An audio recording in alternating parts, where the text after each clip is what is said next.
Assalamualaikum warahmatullahi wabarakatuh. A'udzu billahi samil 'alim minasy syaithanir rajim. Bismillahirrahmanirrahim. Alhamdulillahi rabbil alamin. Nahmaduhu wa nasta'inuhu wa nastaghfiruh. Wa na'udzu billahi min syururi anfusina wa min sayyiati a'malina. Man yahdihillahu fala mudilla lahu wa man yudlil fala hadiya lahu. Ashhadu an la ilaha illallah wahdahu la syarika lah.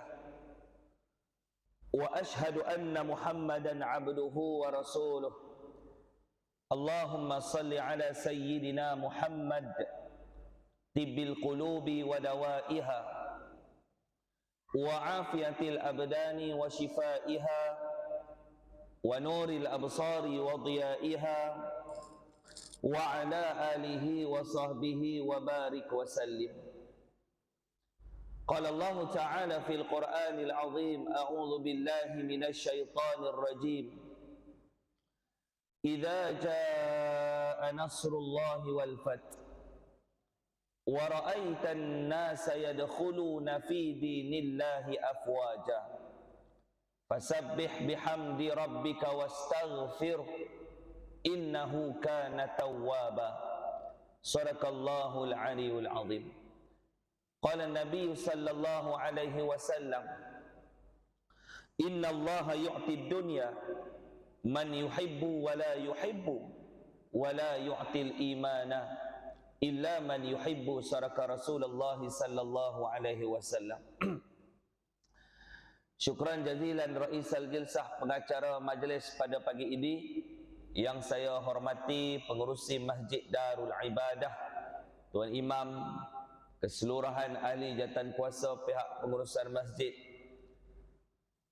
ketua kaum, ketua adat, keseluruhan pimpinan-pimpinan masyarakat setempat, kawasan, sahabat-sahabat daripada Semariang Lama dan sekitarnya, tuan-tuan haji, puan-puan hajah, muslimin, muslimat, ibu-ibu, bapa-bapa, abang-abang, adik kakak yang saya hormati sekalian. Apa khabar semua tuan-tuan? Sihat tuan-tuan ya? Alhamdulillah. Alhamdulillah kali ketiga saya ingat saya hadir ke Masjid Darul Ibadah. Ketiga lah kot. Semuanya kuliah subuh Dr. Azman. Selaku kita punya pengerusi puitis, kali ketiga lah kuliah subuh bersama dengan tuan-tuan. Mudah-mudahan lepas ni maghrib pula 3 kali subuh. Jadi alhamdulillah, mudah-mudahan pertemuan kita pada pagi ini diberkati dan dirahmati oleh Allah Subhanahu wa taala. Amin ya rabbal alamin. Alhamdulillah tuan-tuan, pagi ini hari Sabtu dan kita masih lagi berada di dalam bulan-bulan yang haram yang disebutkan oleh Allah Subhanahu wa taala semenjak penciptaan langit dan bumi. Ada 12 bulan juga di sisi Allah Subhanahu wa taala, dan di antara 12 bulan itu ialah arba'atun hurum, dipanggil sebagai bulan-bulan haram. Nabi sebut dalam satu hadis, bulan-bulan haram ini ada 3 bulan dia duduk secara berdekatan, thalatha mutawalliyah, dia duduk secara berdekatan. Pertama sekali kita kena tahu apa dia bulan haram. Bulan haram ni tuan-tuan adalah bulan yang Allah Ta'ala kata dia ni bulan haram, maknanya suci bagi kita. Suci bagi kita ni maknanya bila suci bagi umat Nabi Muhammad sallallahu alaihi wasallam, maknanya pahala dia mesti istimewa.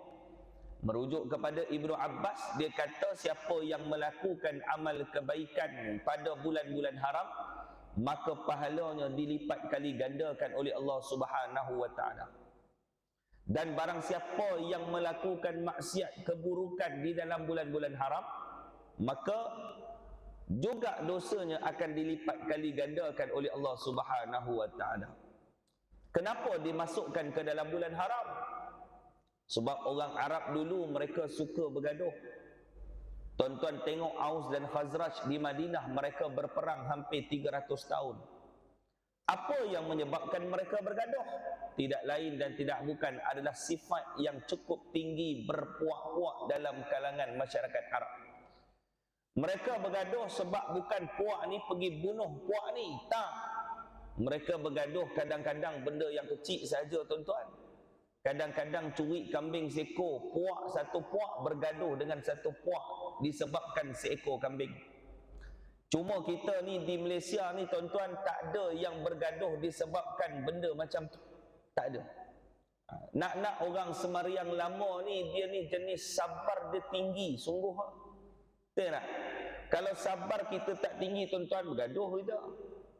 Kalau sabar kita tak tinggi, tuan-tuan, slipper hilang kat masjid, dia cari sampai jumpa rumah ke rumah, tuan-tuan boleh bayang tak?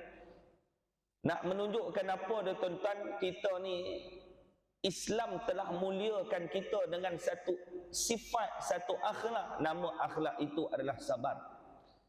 Sebab itu Allah Ta'ala kata, innallaha ma'as sabirin. Aku bersama dengan orang-orang yang sabar. Dan Allah Ta'ala kata juga dalam Quran, wa basyiris sabirin, berikan khabar gembira kepada orang yang sabar. Jadi bila kita sebut tentang sabar ni, apa yang kita dapat? Innallaha ashtara minal mu'minin anfusahum wa amwalahum bi anna lahumul jannah. Apabila kamu sabar, kamu redha, kamu syukur, sesungguhnya kamu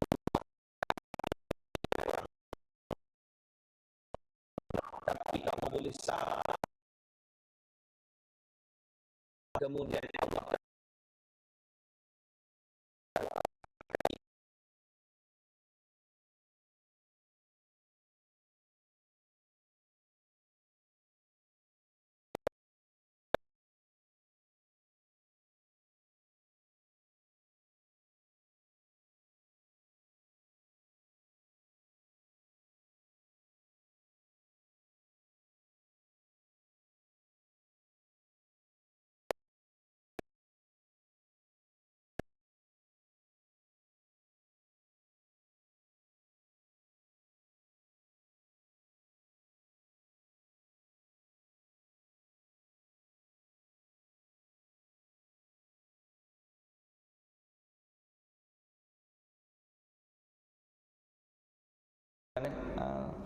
tapi tuan-tuan pun bagus juga duduk ujung, takut kena tanya, duduk jauh.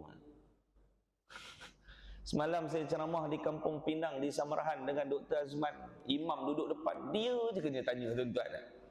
Tapi mujur tuan-tuan duduk belakang, payah juga. Lepas itu kata cikgu saya, tanda-tanda kematian satu orang manusia yang semakin hampir, yang pertama tidur dalam ceramah, satu. Yang kedua duduk jauh. Duduk jauh. Macam kucing kalau nak mati, tuan-tuan, dia tak duduk rumah, dia duduk pergi jauh dulu, dia pergi jauh. Baik, tuan-tuan, muslimin muslimat yang rahmati Allah sekalian. Benda pertama yang berlaku di dalam bulan Muharram adalah perkiraan tentang kalender hijrah. Disebutkan tentang perubahan. Berubah. Yang kedua, benda besar berlaku dalam bulan Muharram ni apa, tuan-tuan? PRN 6 negeri hari ini. Betul tak? Tuan-tuan pun dipikir berteka-teki siapakah yang akan mengungguli kemenangan di antara pilihan raya 6 negeri ni. Malam tadi sempat saya tengok, tuan-tuan, grand final yang kaum satu sahabat, satu kumpulan ni dia buat di Selangor. Kita telah berjaya mengumpulkan sokongan yang cukup padu dan kita akan beralih kuasa secara bersama-sama. Ini sebagai mesej yang jelas kepada rakyat, kepada pihak pentadbir. Oh, dahsyat. Yang satu kumpulan dia buat di Kedah, di Sungai Petani. Kita telah menerima peralihan kuasa rakyat yang semakin jelas memihak kepada kita. Saya kata, mana satu betul? Yang ni kata dia, yang kita harap-harapkan ada pemenang lah hari ni. Risau juga, tuan-tuan. Yang ni kata dia menang, yang tu kata dia menang. Kita risau, tak ada pemenangnya, tu risau. Jadi tuan-tuan muslimin muslimat yang dirahmati Allah sekalian, pada pagi ini kita nak bicarakan satu tajuk daripada satu hadis Nabi sallallahu alaihi wasallam yang diriwayatkan oleh seorang sahabat Nabi yang bernama Sahal bin Sa'ad.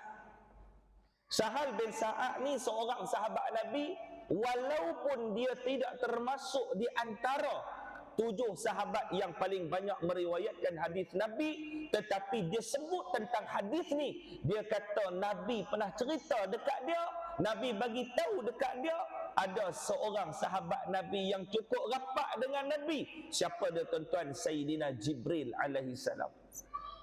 Jibril ni ibu-ibu yang dirahmati Allah, dia ni rapat dengan Nabi. Dia berkawan dengan Nabi sejak Nabi kecil. Dia bedah dada Nabi sebanyak 3 kali sampai Nabi besar. Saat dia wafat, dia duduk melihat Nabi sallallahu alaihi wasallam wafat di sisi dia. Cuma saat nak wafat dia tak turun, malaikat Israel duduk sebelah Rasulullah. Ya Muhammad Rasulullah, aku dah cari dah hari-hari untuk kamu ya Rasulullah, dah tak ada ya Rasulullah. Inilah hari dia ya Rasulullah.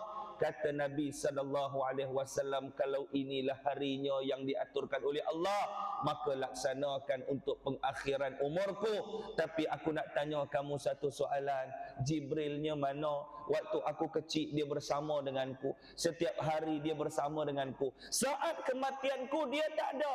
Di manakah Jibril alaihi salam? Kata Israel, ya Rasulullah, dia tak sanggup melihat kewafatanmu ya Rasulullah. Panggillah dia wahai Israel, panggillah dia. Jibril pun datang duduk sebelah Nabi sallallahu alaihi wasallam. Tidak sanggup melihat kawan baik dia diangkat dan dicabut nyawanya oleh Allah Subhanahu wa taala. Itu sahabat tuan-tuan. Itu sahabat. Jibril dia cukup baik dengan Nabi, sampaikan dia berikan nasihat kepada Nabi. Sedangkan itu bukan wahyu daripada Allah, tetapi kata ulama itu kata-kata ikhlas Jibril alaihi salam menasihati kepada seorang sahabat kepada sahabatnya. Sebab itu tuan-tuan, nak tahu orang tu baik ataupun tidak, kawan kita baik ataupun tidak, yang pertama dia boleh menegur kesalahan bila kita melakukan kesalahan, kesilapan. Dia boleh tegur silap kita tanpa mengguruskan hati kita. Dia tegur kita dengan cara yang baik. Itu sahabat. Tidak? Kalau ada sahabat dia tak pernah komplain pasal kita, dia puji kita tuan-tuan daripada A sampai ke A. Dia puji kita daripada bersilo sampai melambung naik kata kipas ni, jangan cakap tuan-tuan. Berhati-hati kata ulama dengan sahabat macam tu, sebab dikhawatiri kita tenggelam dengan kepujian dan kita pun tak tahu apa kekurangan. Itulah musuh-musuh kita tuan-tuan.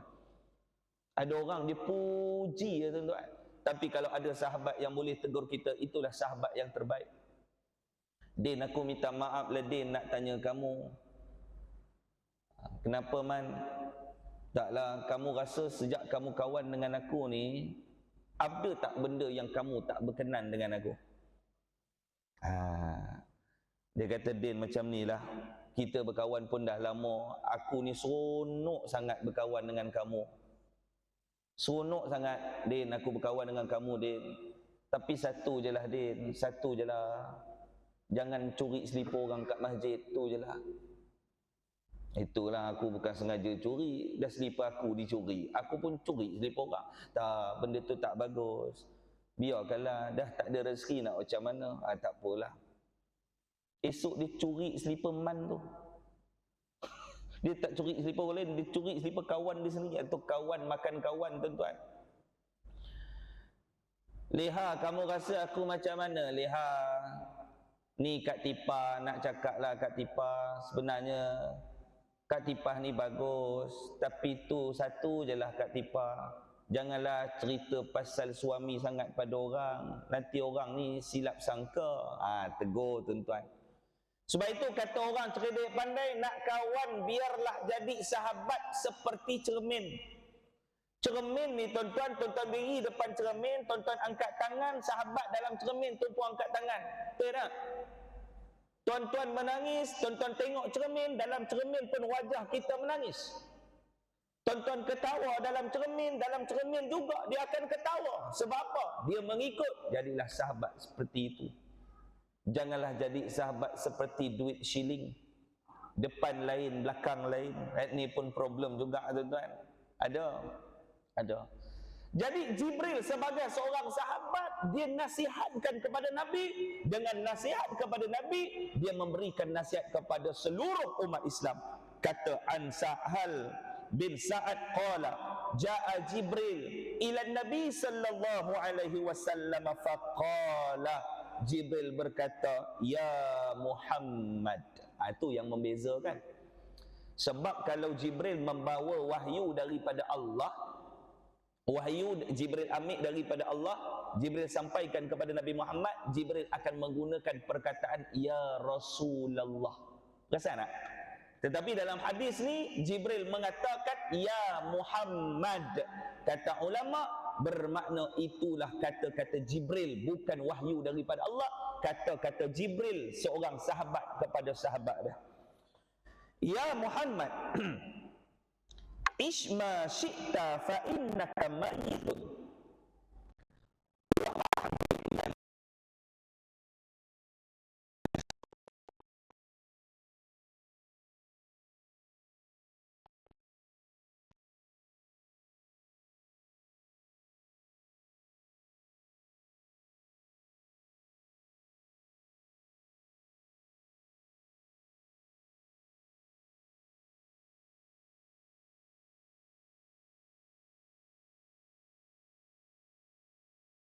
Kan pada pagi ini, mudah-mudahan ada manfaat kita, mudah-mudahan ada perubahan untuk kita insya-Allah, untuk saya dan juga untuk tuan-tuan yang mendengar pada pagi ini.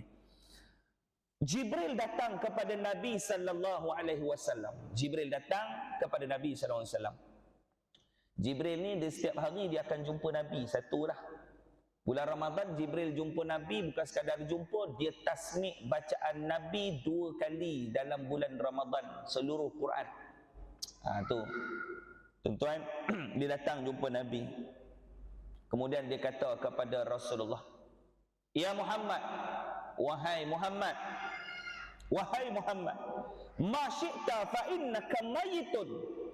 Yang pertama dia kata kepada Rasulullah, hiduplah wahai Muhammad, hiduplah sesuka hati kamu, kerana sesungguhnya kamu satu masa nanti kamu akan mati. Jibril kata, ya Rasulullah, nak hidup atas dunia ni, hiduplah, nak hidup macam mana pun, tapi satu benda je lah, kamu akan mati. Dalam hidup kita ni tuan-tuan, hidup atas dunia ni hidup. Tuan-tuan nak hidup lagu mana, tuan-tuan nak hidup cara macam mana, hidup. Tapi tuan-tuan ingat satu perkara, satu masa nanti kita akan pergi. Dunia ni bukan tempat tinggal, tetapi dunia ni tempat untuk meninggal. Betul tak? Ada orang dia perasan dunia tempat tinggal selama-lamanya, maka dia mencari harta semewah-mewahnya tanpa membelanjakan hartanya pada jalan Allah. Hari ni dia pencin dapat 500,000, terasa kaya tuan-tuan. Tuan-tuan rasa kaya tuan-tuan, agak-agak tuan-tuan 300,000 tuan-tuan rasa kaya tak? Dah kaya tak 300,000 tu? Kaya dah. Betul tak? Kaya. Dapat 100,000 pun Allah jumpa bos letak jawatan tu. Tu pun dah rasa kaya dah. Kita orang biasa dengar kita ada 300,000 dah kaya dah tuan-tuan. Tuan-tuan pernah sembang tak dengan orang kaya? 300,000 tu besar mana bagi mereka? Pernah tanya tak? Saya tanya kawan saya tuan-tuan, dia ni Datuk. Datuk dia yang buat menara Petronas dulu ni. Dia dapat kontrak buat dia punya menara Petronas. Kaya tuan-tuan, kaya. Kaya. Saya pernah tanya orang kaya, dalam rumah dia ada lift. Tuan-tuan pernah jumpa tak? Dalam rumah ada lift. Saya nak tanya orang Semari yang lama ni, siapa rumah dia ada lift? Saya kata, Datuk, berapa harga lift Datuk buat ni? Dia kata, Ustaz, aduh ini pun kawan-kawan je tolong Ustaz. Kalau saya kat luar tu mahal sikit lah. Ni kawan-kawan dia memang buat bisnes ni, jadi tak mahal pun lift ni, 180,000 je. Allah. Dia punya tak mahal tu 180,000 buat lift sahaja dalam rumah. Bukan dia naik hari-hari lift tu, bukan dia main lift tu 24 jam. Dia kata, Ustaz, tak mahal Ustaz, dalam 180,000 je. Saya dengar-dengar dalam hati, kita ni tuan-tuan, kawan kaya ramai, tapi kita ni tak kaya. Tapi kita berkawan dengan orang kaya, kita jadi kaya tau. Saya kata dekat dia, oi murah tu. Dia kata tu lah ustaz, memang murah. Tapi kalau ustaz nak buat, ustaz bagi tahu saya recommend kat kawan saya. Dalam hati saya, rumah aku pun setingkat. Nak letak lift kat mana? Naik bumbung tuan-tuan, 180,000. Aduh. Ni sembang orang kaya ni, orang kaya. Kita pergi ceramah dok naik kereta ni, bawa anak ramai, anak pun turun sorang. Anak saya 6 orang. Datin tu dia tengok kita, ustaz. Ramai anak ustaz. Belilah ustaz kereta besar sikit. Saya kata doa kalau datin kau ada duit. Sekarang dah murah ustaz beli yang Mercedes jenama Vito tu tak mahal, dah 300,000 lebih je. Menung saya tengok datin tu. Saya kata dia ni cakap dengan siapa ni? Dia ingat dia ni cakap dengan datuk agaknya tuan-tuan. Ni orang kaya sembang orang kaya. Kita tanya rumah berapa? Dia kata rumah ni biasa ustaz. Saya buat dulu 2 juta je. Sekarang mahal sikit lah dengan kos barang, kalau nak buat tu dalam 4 juta dah. Tu pun boleh lah ustaz. Boleh tu. Kita nak dapat 100,000 tuan-tuan basah-basah ketiak ceramah. Tu dia sembang orang kaya. Hiduplah suka hati kita dunia ni tuan-tuan, nak hidup macam mana tuan-tuan hidup? Macam semalam saya sebut tuan-tuan hidup dekat dunia, tuan-tuan nak makan apa silakan. Tak payah sekat-sekat makan lah, sebab tuan-tuan hidup sekali dekat dunia. Belasah. Tak? Tak boleh lah akak, tak boleh makan sebab akak ada sakit ni, tak boleh. Doktor marah darah tinggi. Tahu ubat ada kat oi, makan. Ada orang Pahang umur dia 104 tahun, sihat, makan kambing, daging, semua belasah, lauk kenduri kahwin tuan-tuan. Kita pun makan sikit, dia makan bertimbun. 104 tahun. 104 tahun. Bila kita jumpa orang tua-tua macam tu, kita pun tanya formula macam mana dia ni boleh sihat. Makan pun tak pantang. Saya kata, Haji makan ada pantang. Dia kata, tak ada pantang Zat, tak ada. Nak makan apa? Belasah. Saya kata, kambing boleh makan. Kambing yang saya suka makan no. Saya kata, orang makan kambing ni, itu semua karut lah ustaz. Tapi ada petua, dia kata. Kawan saya cerita, ada petua. Petua dia macam mana? Petua ni sebelum makan, dia kena cakap dengan makanan tu. Tu petua orang tua. Tanya Haji tu, petua dia macam mana nak cakap dengan binatang? Dia kata, ustaz, kalau nak makan kambing tu, jangan terus makan. Kena cakap dengan kambing yang kita nak makan. Wahai kambing, aku makan kau hari ni. Satu hari kau jangan makan aku. Tu petua tuan-tuan. Tuan-tuan kalau nak makan, kena cakap juga. Maksudnya, satu hari jangan bagi aku sakit. Aku makan kamu ni. Kau jangan makan aku, sudah lah. Makan, bismillah makan. Petua, orang tua. Saya pergi di Kota Samarahan, saya pergi di Tembirat. Dulu waktu Maulid Rasul, dia orang jemput saya. Kemudian dia sembelih kambing. Asal saya datang, mesti dia sembelih kambing. Kambing dimasak tu tak bau. Kadang-kadang orang sembelih kambing ni kan kita makan bau kambing. Tahulah yang tu kambing. Tak. Saya kata, ni daging kambing ke? Dia kata, ni kambing tak? Memang pagi tadi saya sembelih. Saya kata, Ji macam mana Ji sembelih? Ada petua ustaz, tak nak bagi kambing berbau. Saya kata macam mana petua? Waktu nak sembelih tu ketiak jangan angkat. Saya kata apa logik bau ketiak kambing ke bau ketiak Haji sebenarnya? Dia kata tak, tu petua daripada arwah atuk dia. Nak macam mana dah petua? Dia tak ada dalam Quran tapi petua. Dia kata waktu sembelih tu ketiak jangan duk angkat. Dia kepit ketiak tu sembelih. Baru kambing tu tak bau. Lepas ni tuan-tuan dapatlah petua tu, sembelih binatang tak payah duk angkat ketiak. Takut bila angkat ketiak binatang tak bau, ketiak tuan-tuan bau makan. Jadi kita kepit. Ni tuan-tuan petua. Tuan-tuan nak bergerak macam mana atas dunia, tuan-tuan buat. Tuan-tuan nak cari harta atas dunia, tuan-tuan hidup. Tuan-tuan nak hidup macam mana, nak hidup cara baik, tuan-tuan hidup. Nak hidup cara jahat, tuan-tuan hidup. Satu masa nanti tuan-tuan akan mati. Bila orang ingat tentang mati, dia tak sempat fikir nak buat benda jahat. Dia akan sentiasa mencari kebaikan. Itu makna Jibril alaihissalam suruh buat baik pada atas dunia ni. Sebab manusia dia tak pernah lepas melakukan kesilapan. Sungguh tak? Sungguh. Dah nama pun manusia, asalnya perkataan nasiyah. Nasiyah itu adalah pelupa. Kita ni tak sempurna. Allah Ta'ala sebut dalam Quran, khuliqal insanu dha'ifa. Manusia tu diciptakan dalam keadaan dhaif. Tapi ada orang berbangga di atas muka bumi yang dia kata dialah orang paling hebat dalam karangan sahabat dia. Tak. Allah Ta'ala pasal apa? Dia sebut kekurangan manusia. Yang pertama, manusia itu lupa.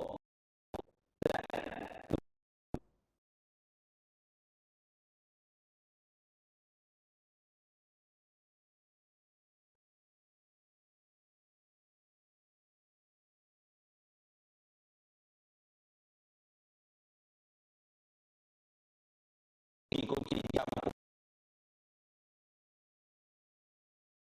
bola semayang.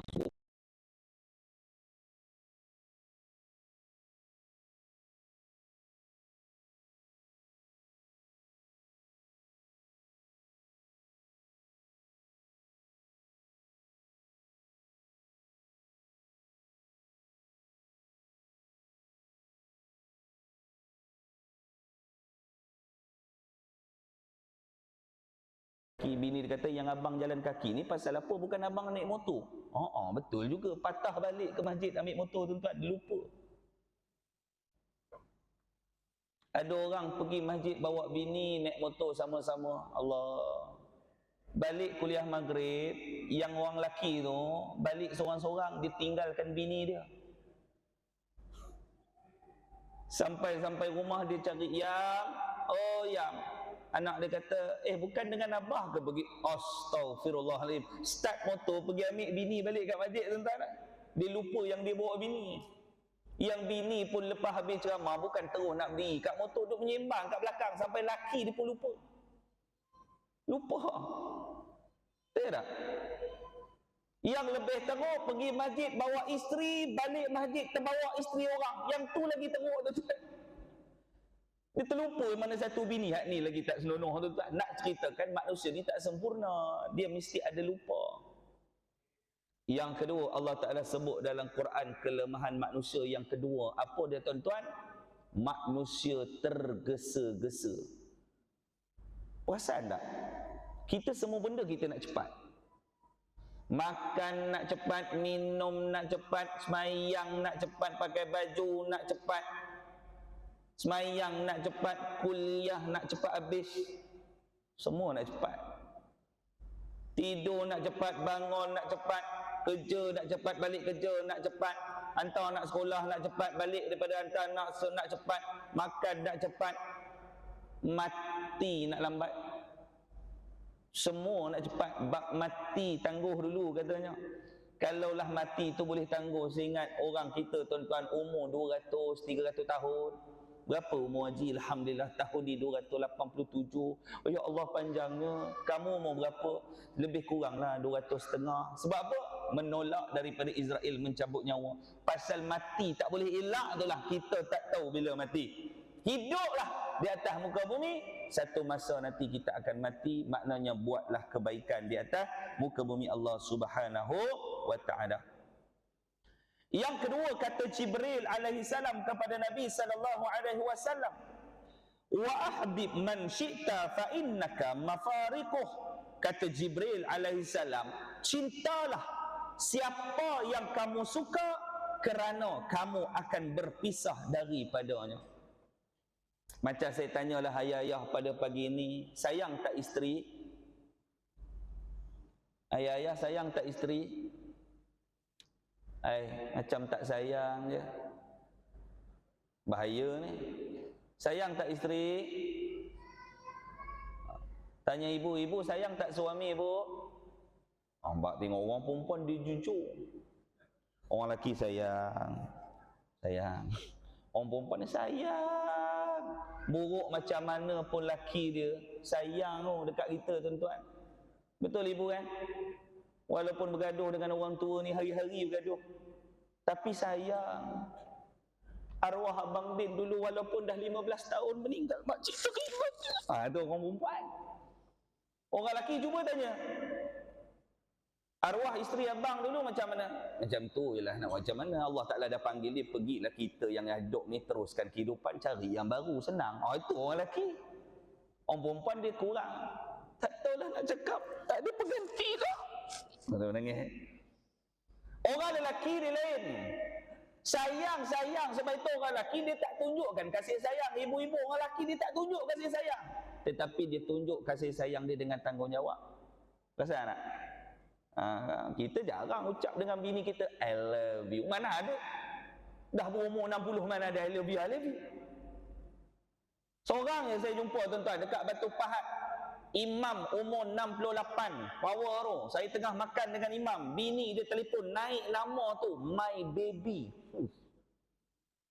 My baby. Ni tengah makan dengan ustaz ni, jadi abang ambil my baby tu, my baby. Saya pun tanya imam tu, "Mam, anak yang keberapa baby?" Dia kata, "Bukan baby ustaz, isteri." Ui. Isterimu apa? Adalah lebih kurang saya lah, dalam 66 macam tu, saya 68. 66 panggil my baby. Ada satu kes pula, makcik tu tanya saya, "Ustaz, apa hukum makcik baling telefon suami?" Pasal apa baling? Makcik suruh orang tua tu pergi kedai, dia panggil laki dia pun orang tua. Makcik suruh orang tua tu pergi kedai, betul? Dia pergi kedai, dah sampai kedai kot, makcik teringat ada barang terlupa nak beli, nak kirim. Makcik telefon lah dia. Telefon, dengar telefon dia bunyi dalam bilik. Makcik pergi dalam bilik, tengok dia tulis nama makcik si Kepala Batu. Astagfirullahaladzim. Bini dia tulis nama, laki dia tulis nama bini dia si Kepala Batu. Oi, makcik baling handphone pecah. Lepas tu dia tanya saya, apa hukum? Saya kata, apa hukum? Mana saya tahu, tak ada pula dalam Quran hukum baling handphone. Hak ni tuan-tuan masalah. Si Kepala Batu. Dahsyat tuan-tuan. Punya marah dengan bini dia tulis si Kepala Batu. Mana tak Kepala Batu? Asal bangkang je kerja. Sebab itu kata tok guru saya, tuan-tuan ni lama kahwin dah. Saya baru nak kahwin. Tok guru saya pesan, dia kata, nak lama dalam rumah tangga, lelaki buat satu, perempuan buat satu benda. Saya kata, tok, apa dia? Tok, ustaz, apa dia? Suami nak buat apa? Isteri nak buat apa kalau nak berkekalan? Yang pertama suami kena buat, yang pertama isteri kalau cakap apa pada kita, diam je lah. Setuju tak? Setuju. Cakap apa pun diam. Abang ni memang tak guna. Berapa kali dah saya cakap dengan, bukan ingat tak telinga abang pun. Tonton diam, menung. Diam, jangan lawan. Tonton jawab balik, dia syarah kita tuan-tuan kalah penceramah. Yelah, nak buat macam mana? Yelah. Itulah bang, orang cakap diam. Tak masalah, bila aku jawab, kau jawab balik. Yang ni problem lah. Yang kedua, orang perempuan kena buat apa? Orang perempuan, kata tok guru saya, kalau nak keluarga bertahan, orang perempuan suami suruh buat apa, buat je lah. Jangan banyak bangkang. Dia kejut akak-akak pukul 3 pagi. Yang TOS pukul 3. Bini pun bangun, bini tengok orang tua tu. Buat je lah, pergi bangun, buat. Jangan lawan. Jangan kata abang ni gila apa benda 3 pagi nak mati ke pun. Tak payah, biar buatlah yang nak mati dia. TOS pukul 3, 3:30. LOS bangunlah pergi buat LOS. Kan? Tok guru saya pesan tu, orang perempuan suami suruh buat apa buat, tapi buat benda yang bukan benda haram lah. La ta'ata li makhluqin fi ma'siyatil khaliq. Tidak ada ketaatan sama makhluk dalam nak buat maksiat pada Allah Subhanahu Wa Taala. Buat. Baik. Kata Jibril, ya Muhammad, cintalah dengan siapa kamu nak bercinta, berkasih sayang, tapi kamu kena ingat satu masa nanti kamu akan berpisah. Apa makna Jibril alaihissalam dengan kita bercinta dengan manusia? Kita tak boleh sama cinta yang kekal abadi kita kepada Allah dan Nabi. Makna Jibril alaihissalam di sini, dia kata apa? Bila kita cinta sesama manusia, seteruk mana pun cinta kita sesama manusia, pastikan orang yang kita cinta itu dia tidak menjadi penghalang untuk kita melaksanakan cinta kepada Allah. orang nak pergi kuliah dan baju ada Pak cermin. Abang nak pergi kuliah?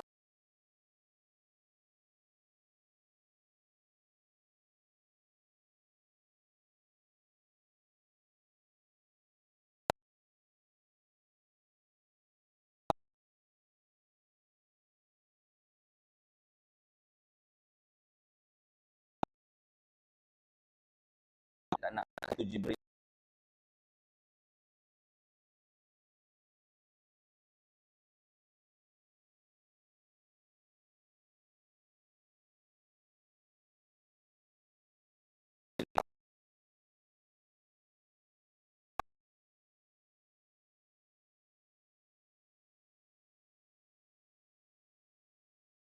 Mengguris hati Nabi. Yang ni yang tak nak, sebabkan cinta, kadang-kadang cinta buat kebaikan itu terhalang. Apa ramai isteri kalau dapat suami yang panah baran, nak tegur suami bangun sembahyang subuh tu bukan senang. Betul tak? Bukan senang. Aku kalau kejut laki aku ni sekarang, aku kena baling kat dinding. Baik aku diam je lah. Dia lebih rela menjaga hati suami daripada dia mengguris hati Nabi. Nampak tuan-tuan? Ni yang susah. Nak kejut suami, suami tak pernah semayang. Isteri semayang, suami tak semayang. Ada tak? Ada tak? Ada. Macam mana nak suruh orang semayang? Abang semayang, pelempang siam, berpusing kepala tuan-tuan, 360 darjah. Aku tahu lah, pelempam Allah. Sejak kejadian tu tak berani teguh semayang. Betul tak? Ada suami pula semayang, isteri tak semayang. Ada juga dua-dua tak semayang. Itu belum kira jadi imam lagi tu, bab semayang baru. Berapa ramai tuan-tuan, ramai hari ni pasangan hidupnya tak solat. Sebab itu kajian dibuat, punca penceraian paling utama bukan sebab mata pencarian, bukan disebabkan keluarga itu tidak menjaga agama. Sebab penceraian paling besar hari ini di Malaysia. Tuan-tuan tahu tak, mengikut kajian Jabatan Perangkaan membuat satu kesimpulan, di Malaysia sahaja sehari 60 pasangan bercerai sehari. Itu Malaysia. Setiap 1 jam 2 pasangan bercerai, 3 pasangan bercerai. Tuan-tuan boleh bayang tak benda ni tuan-tuan? Berpuncanya daripada tidak bersolat. Lepas ni ada suami akak-akak yang ada suami yang tak solat, jom kita ajak dia solat sama-sama. Abang, bangunlah semayang. Ubah ayat. Abang, kita semayang sama-sama. Baru okey. Abang bangunlah semayang, nak jadi apa? Ingat hidup sampai esok ke? Bawa mati tengah hari ni. Cakap macam tu dengan lelaki kita balik awal. Abang, bangun abang. Jom kita semayang sama-sama. Abang semayang dah dulu. Sekarang aku semayang. Abang, saya tunggu abang ya. Atas tikar sejadah. Dia pun bangun-bangun, pergi merangkak masuk bilik air. Dia pun berdiri tikar sejadah. Alhamdulillah abang, 25 tahun kahwin abang. Hari ni baru abang jadi imam. Buat touching sikit. Aku bukan reti sangat jadi imam. Tak apa abang, hari ni saya imam dulu.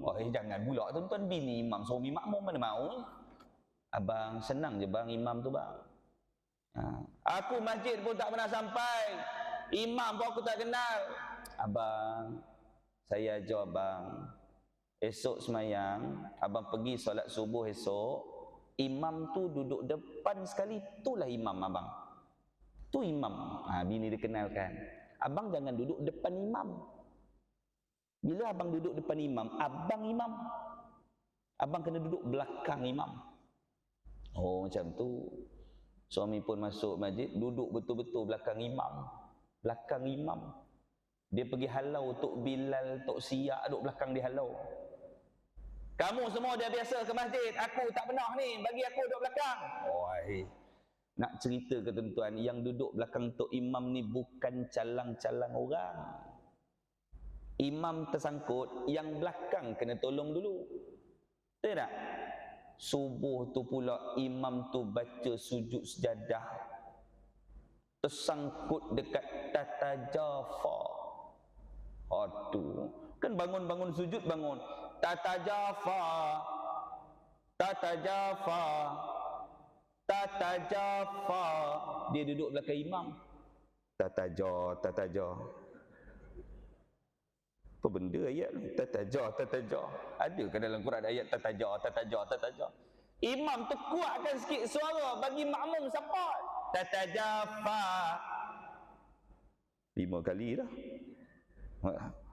Dia pun angkat kepala, kul huwallahu ahad, Allahus samad, katanya.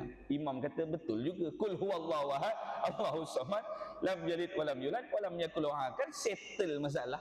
Nak duduk belakang imam ni kalau tak kena cara, tuan-tuan.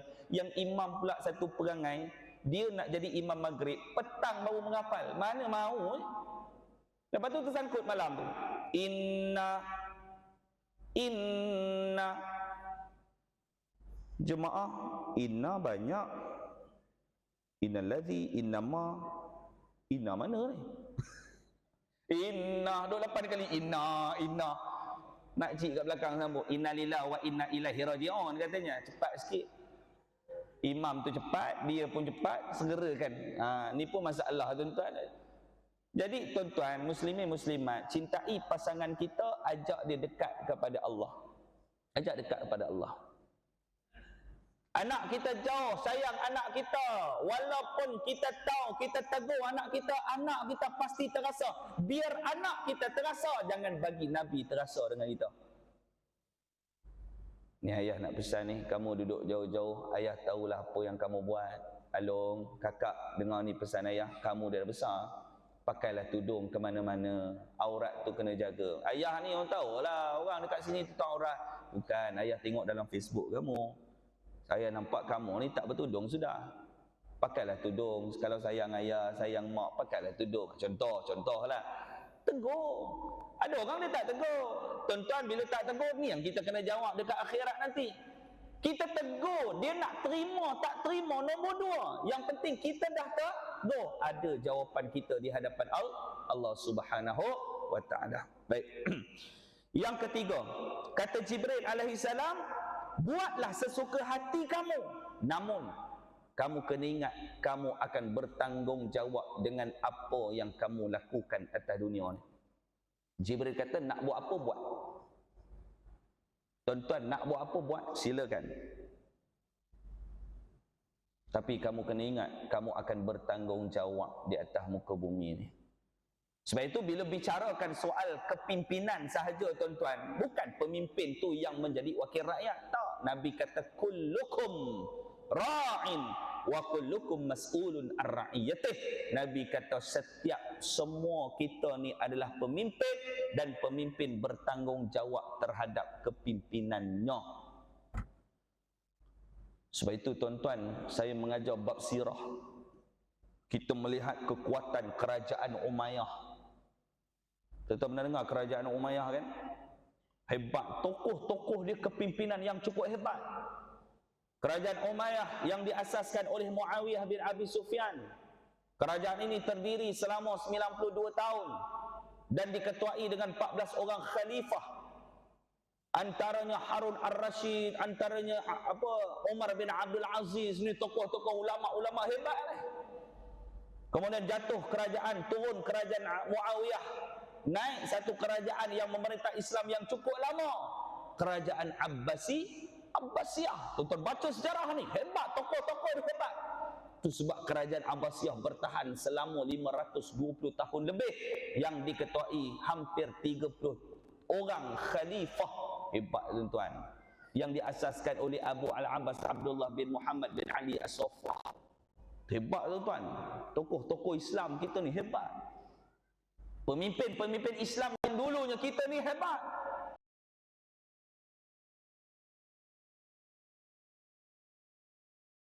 Tapi pemerintah agama seluruhan kehidupan dan jahat.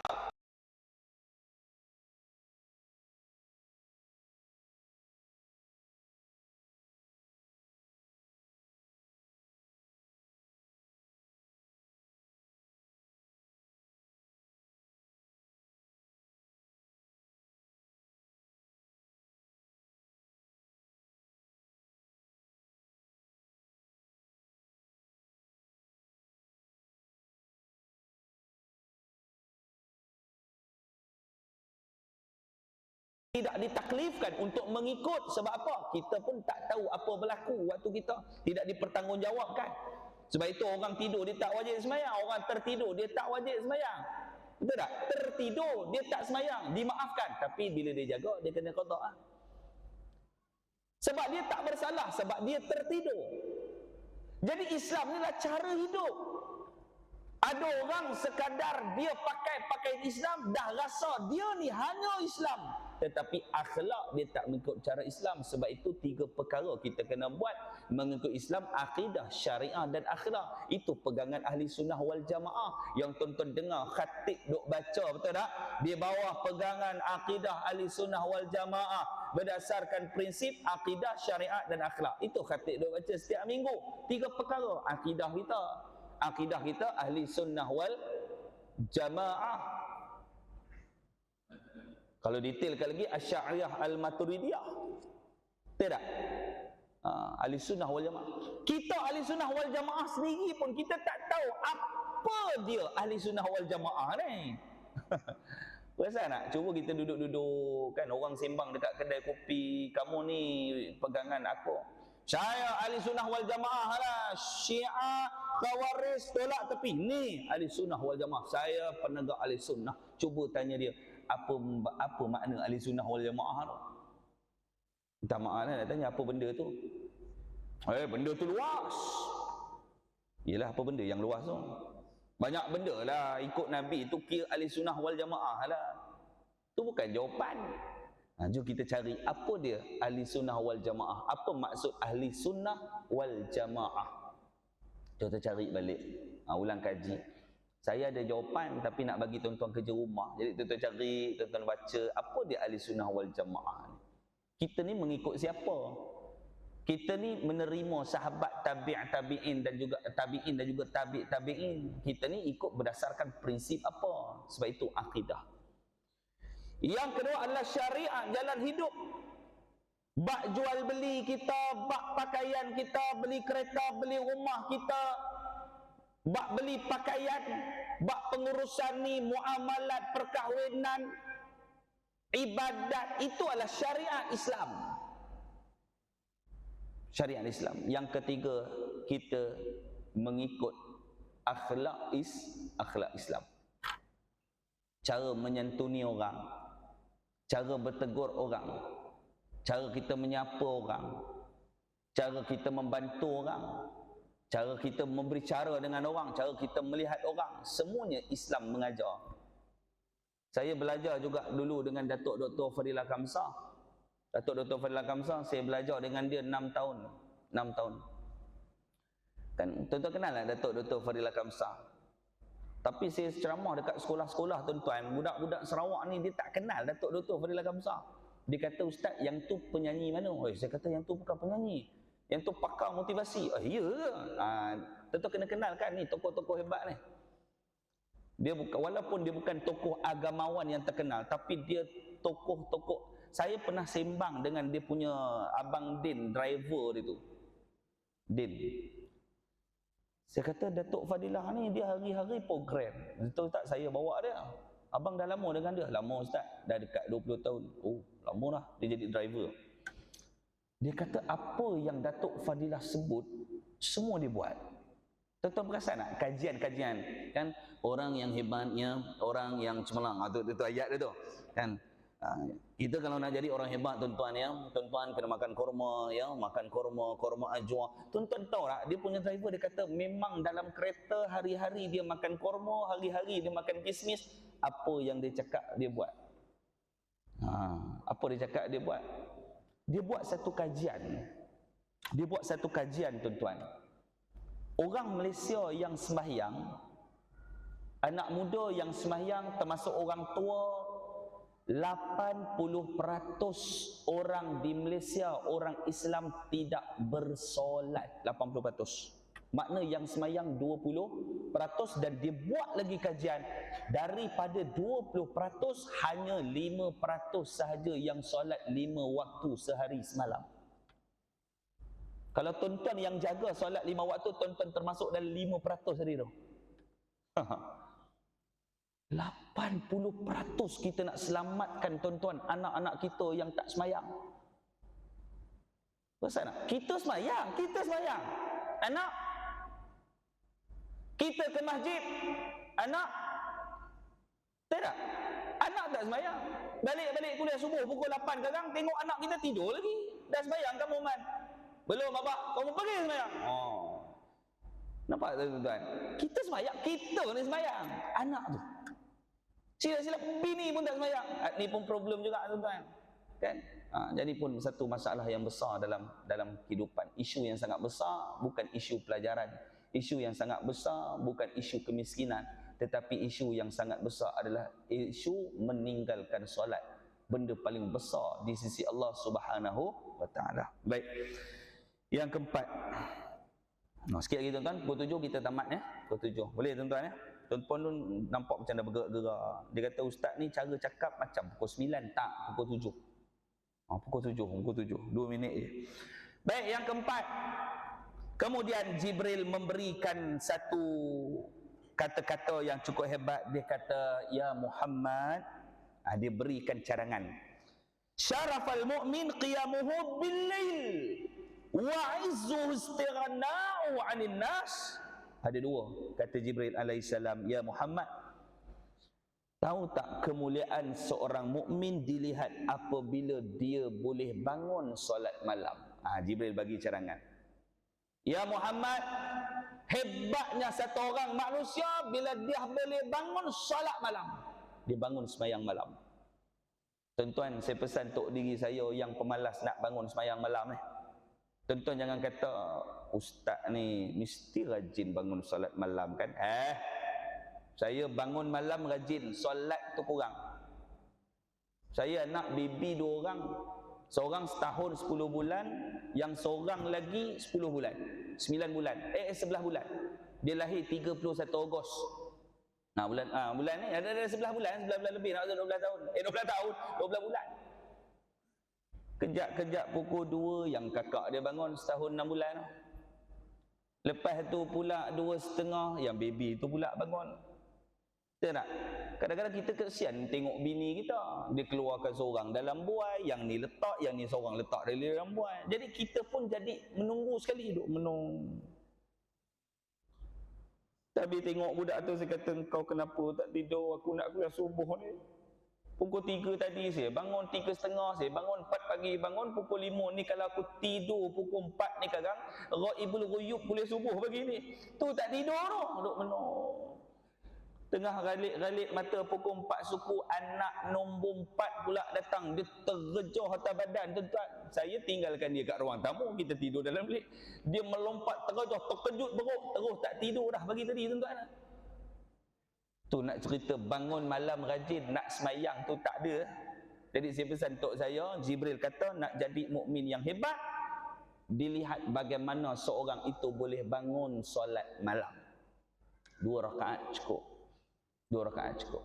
Sebab itu kata ulama, tuan-tuan, kita kalau terjaga-jaga tengah malam, kata ulama, bila kita tidur nyenyak tak terjaga, tu problem lah.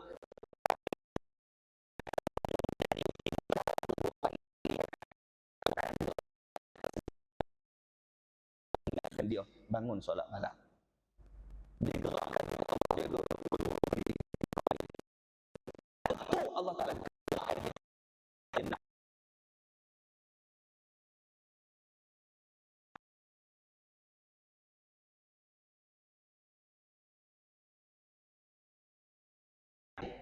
duduk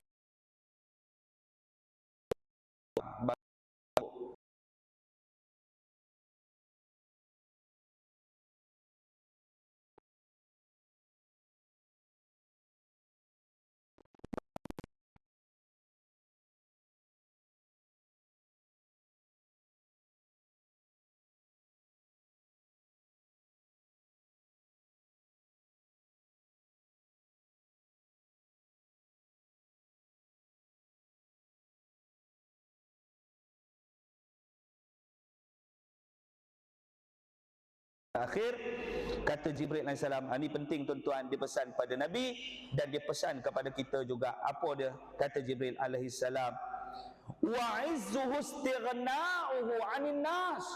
Ya Muhammad, janganlah kamu bergantung kepada manusia. Kita ni banyak bergantung dengan orang. Betul tak? Kerja tak ada. Bila kerja tak ada, dia pergi jack kawan tu, sokong kawan tu supaya dapat projek, dapat kerja. Terlalu gantung dengan orang. Terlalu gantung. Kita tak ada makan, kita tunggu orang bagi. Orang tak bagi, tak ada apa nak makan. Bergantung sangat dengan orang ni.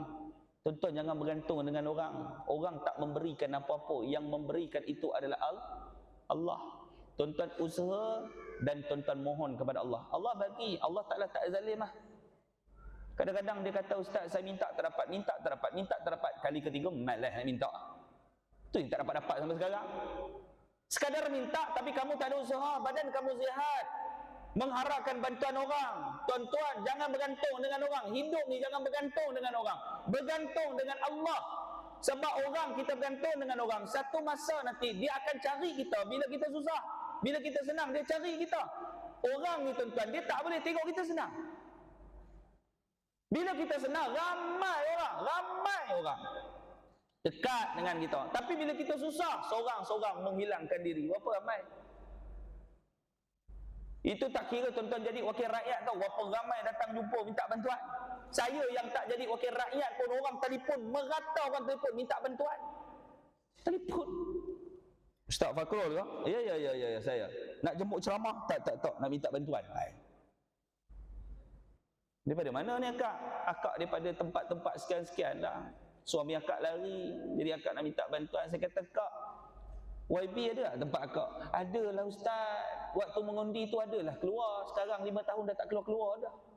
Saya kata, insya-Allah dia keluar lagi 5 tahun, Kak. Yang faham-faham, tak faham sudah. Payah nak jumpa.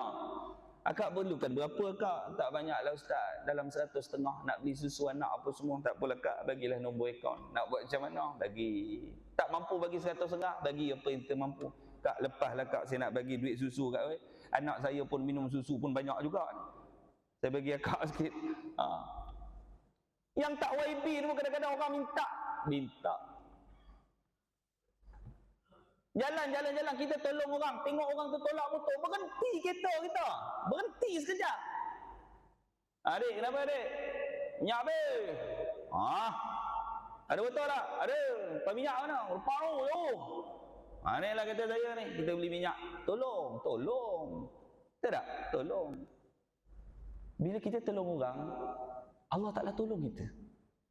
Pengalaman saya tuan-tuan, saya pula jenis naik kereta tak suka tuang minyak. Saya kalau dia tengok dia dah merah menyala, tawakal kita tinggi. InsyaAllah sampai. Tu yang 4 kali tersangkut tepi jalan, kes minyak tak sampai tu. Kita duk tengok minyak lagi 5 km, duk target 5 km. Tengok minyak menyala lama dah. InsyaAllah tu yang tak sampai. Sebab yakin sangat. Bila kita Allah minyak habis.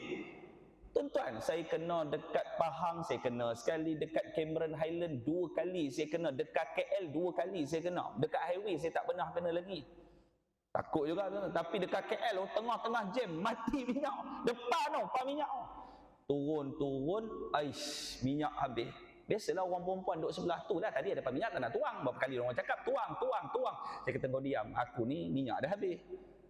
Saya pun turun, kita duduk menolak. Bila tolak tu tuan-tuan, kita duk teringat kita tolong orang kita rasai benda sama. Susah tuan-tuan. Bila kita tolak, ada 3 biji motor dia turun, dia tolong tolak sekali. Tu kena dekat KL 2 kali saya kena. Tolak dia kata berat kereta encik ni. Kau tolak je lah. Yang syoknya bila dia tolak, kita duduk dalam yang tu syok. Tak? Buka tingkap. Boleh. Kita duduk. Syok agak. Tu satu. Yang kedua dekat Cameron Highland, duk turun bukit, turun.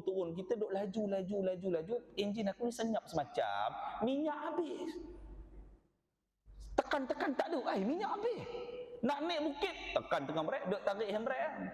Tarik handbrake, rupanya minyak habis. Jalan kaki pegang betul. jalan kaki 100 meter ada orang tumpangkan. Maknanya tuan-tuan, realiti tu bila kita buat baik pada orang, orang akan bantu kita. Satu hari nanti Allah Taala hantar kita. Kita jangan minta pada orang, minta pada Allah. Alhamdulillah ya Allah, minyak habis, nak buat macam mana? Jalan, usaha dulu. Allah Taala hantar bantuan. Satu masa Allah Taala hantar bantuan untuk kita nanti. Jadi tuan-tuan, hidup ni jangan terlalu bergantung pada orang, tapi kita bergantung kepada rahmat dan kebesaran Allah Subhanahu wa taala. Baik tuan-tuan, dah pukul 7 dah, 7:05 minit terlebih masa dah. Jadi saya ingat cukuplah sekadar itu saja. Mudah-mudahan yang baik itu datang pada Allah, yang buruk itu datang daripada kelemahan diri saya. Jadi tuan-tuan muslimin muslimat, sebagai penutup ada satu perkara lah saya nak sampaikan pada pagi ini. Tuan-tuan, kalau tuan-tuan keluar nanti melalui pintu utama, tuan-tuan akan nampak di atas kerusi itu ada satu tabung warna hijau.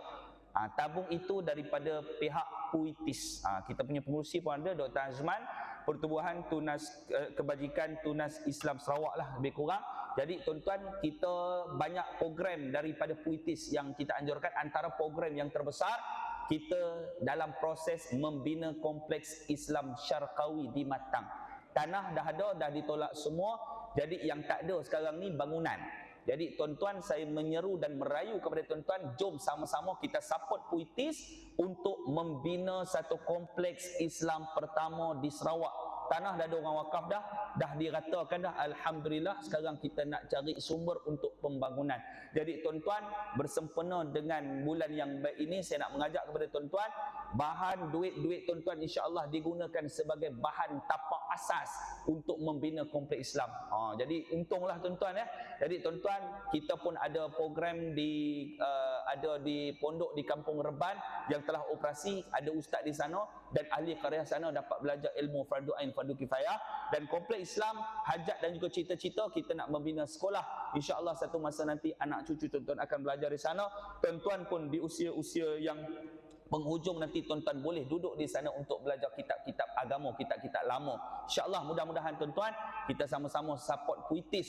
Jadi tuan-tuan, kalau lalu-lalu dekat kursi tu jangan hanya jeling, berhenti sekejap, tengok dulu apa projek yang telah dilaksanakan dan nak dilaksanakan. Mun tuan-tuan sip mbak duit, tuan-tuan boleh ambil handphone, tuan-tuan boleh ambil gambar nombor akaun. Nombor akaun, balik rumah tuan-tuan boleh transfer lah. Jadi tuan-tuan bolehlah sama-sama sedekah mengikut kemampuan kita. Mudah-mudahan sedekah jariah tuan-tuan dinilai kali ganda, lipat kali ganda oleh Allah SWT, dan Allah Ta'ala berkati kehidupan tuan-tuan, keluarga tuan-tuan dan seluruh keturunan kita menjadi keturunan yang terbaik. Mudah-mudahan amin ya rabbal alamin. Cukup sekadar itu saja. Yang baik itu datang daripada Allah. Saya mohon ampun dan maaf kalau ada kesilapan.